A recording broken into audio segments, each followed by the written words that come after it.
पापा, इसमें मेरा क्या कसूर।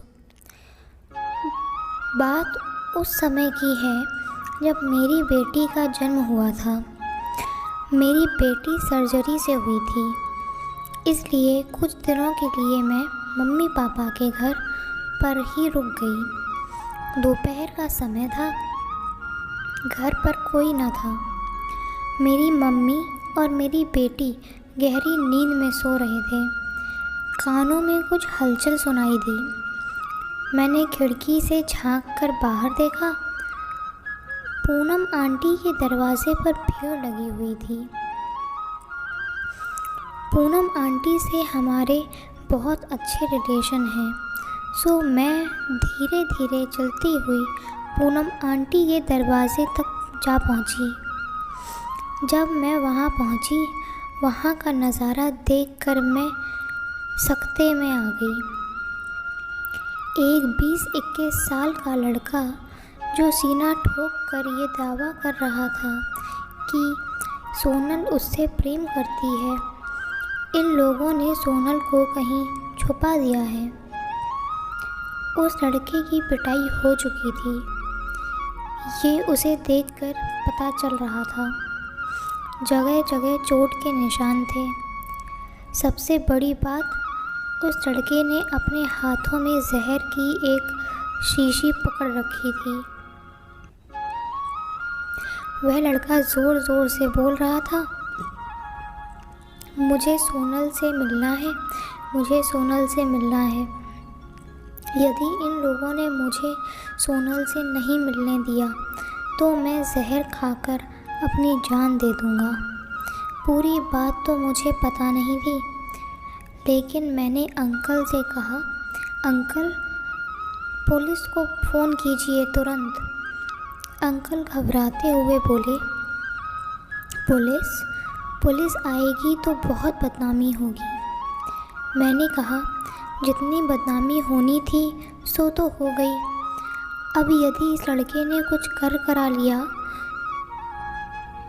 तो लेने के देने पड़ जाएंगे। पुलिस का नाम सुनते ही वह लड़का वहाँ से भाग गया। अंकल आंटी ने राहत की सांस ली। उस लड़के के वहाँ से जाते ही अंकल आंटी पर बरस पड़े।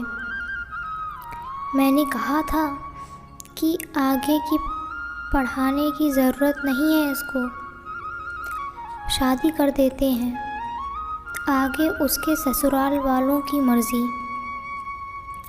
लेकिन नहीं, मुझे तो अपनी बेटी को ग्रेजुएट बनाना है, उसे आगे पढ़ाना है, उसको इंडिपेंडेंट करना है। तो लो भुगतो। बड़े भाई साहब का फ़ोन आया था। बोल रहे थे, लड़के के पिताजी तैयार हैं सोनल और अपने लड़के की शादी के लिए। इतना सुनते ही पूनम आंटी का गुस्सा फूट पड़ा। लड़के का बाप होता कौन है? उसको इतना हक किसने दिया कि वो मेरी सोनल के बारे में फ़ैसला लेगा? सोनल हमारी बेटी है, उसकी शादी कहाँ करनी है कहाँ नहीं, ये फ़ैसला हम करेंगे।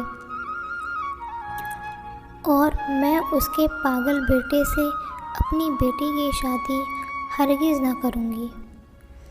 अंकल गुस्से से बोले, तो किसने कहा था लड़कों से दोस्ती करने के लिए, लड़कों से हंस हंस कर बात करने के लिए? इसका परिणाम तो भुगतना पड़ेगा ना। तो लो अब भुगतो। अभी तक पूनम आंटी ने अकेले मोर्चा संभाल रखा था। अभी मैं गुस्से से बोली, लड़की ने हंसकर बात कर ली तो लड़की फंस गई, लड़कों से दोस्ती कर ली तो लड़की बिगड़ गई, हाथ से निकल गई। कर दो उसकी शादी, भेज दो उसे कहीं और, किसी और के भी घर, कर दो उसका मैटर क्लोज। चाहे वो जिए या मरे, कोई फ़र्क नहीं पड़ता। ऐसी सोच रखते हैं आप लोग? बोलते बोलते मैं हांफने लगी। मेरी बात सुनकर अंकल थोड़े सहम गए। उन्होंने मुझे चेयर पर बिठाया। आंटी दौड़कर पानी लाईं। तभी मम्मी पापा अपने एक दोस्त को साथ लेकर आए, क्योंकि बात पूरे मोहल्ले में फैल गई थी। पापा के दोस्त पुलिस में काम करते थे। आते ही उन्होंने कहा, पहले आप अपनी बच्ची को बुलाइए। अंकल ने सोनम को आवाज़ दी। सोनल बहुत ही डरी सहमी सी लग रही थी। इंस्पेक्टर अंकल ने सोनल को चेयर पर बैठने के लिए कहा और बोले, बेटे डरने की ज़रूरत नहीं है। जो भी बात है सच सच बताओ, तभी हम तुम्हारी मदद कर पाएंगे। सोनल ने कहा, ये लड़का मेरे कॉलेज में पढ़ता है। शुरू में केवल हाय हेलो होता था, फिर पता नहीं कहाँ से इसे मेरा नंबर मिल गया और उसके बाद मोबाइल पर बातें होने लगी। फिर एक दिन उसने शादी के लिए मुझे प्रपोज़ कर दिया। मैंने साफ मना कर दिया था। मैंने कहा, मुझे अपनी पढ़ाई पूरी करनी है, अपना करियर बनाना है। मैं इन सब बातों में नहीं पड़ती। पर वो इसके बाद तो जैसे मेरे पीछे ही पड़ गया। मुझे फ़ोन करके परेशान करने लगा। कॉलेज से घर तक पीछा करने लगा। मैंने इसका नंबर ब्लॉक कर दिया तो दूसरे तीसरे नंबर से फ़ोन करके परेशान करने लगा। तंग आकर मैंने अपना सिम ही बदल दिया और इधर तो कुछ दिन से मैं कॉलेज भी नहीं। इतना बोलते बोलते सोनम का गला भर आया। वह रोने लगी। पूरी बातें ध्यान से सुनने के बाद इंस्पेक्टर अंकल बोले, यदि आपने पहले ही उस लड़के के खिलाफ़ शिकायत दर्ज करा दी होती तो आज ये दिन नहीं देखने पड़ते।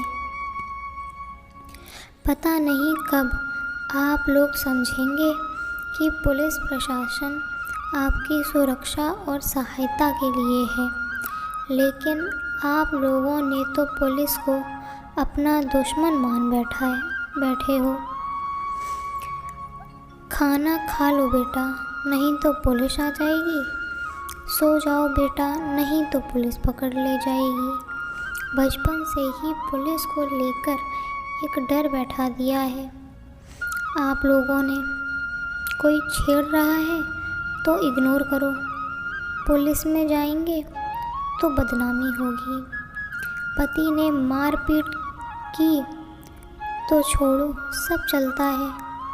शरीफ घर की औरतें पुलिस स्टेशन नहीं जाती, फिर चाहे वो घरेलू हिंसा से तंग आकर आत्महत्या ही क्यों ना कर लें। यदि पुलिस किसी के दरवाजे पर आ जाए, सबके कान ऐसे खड़े हो जाते हैं जैसे उस आदमी ने बहुत बड़ा अपराध कर दिया हो। कोई पुलिस को देखकर ऐसे भागते हैं जैसे पुलिस बिना वजह सभी को पकड़कर जेल में डाल देती है। आप पढ़े लिखे लोग भी ऐसी सोच रखते हैं, जिसका सबसे ज़्यादा खामियाजा इन मासूम बच्चियों को झेलना पड़ता है। एक और बात, आज आपकी बच्ची के साथ कुछ हो जाता तब आपके दरवाजे पर पुलिस ज़रूर आती। उस वक्त आप ही लोग बोलते पुलिस हमेशा देर से आती है।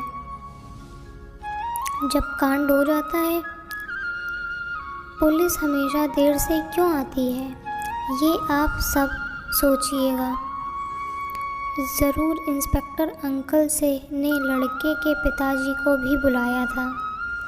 इंस्पेक्टर अंकल ने लड़के के पिताजी से कहा, यदि आपका लड़का दिमागी रूप से बीमार है तो उसके दिमाग का इलाज कराइए, और यदि यह जानबूझकर डरा धमका रहा है तो उसे समझाइए, नहीं तो इसका अंजाम बुरा होगा।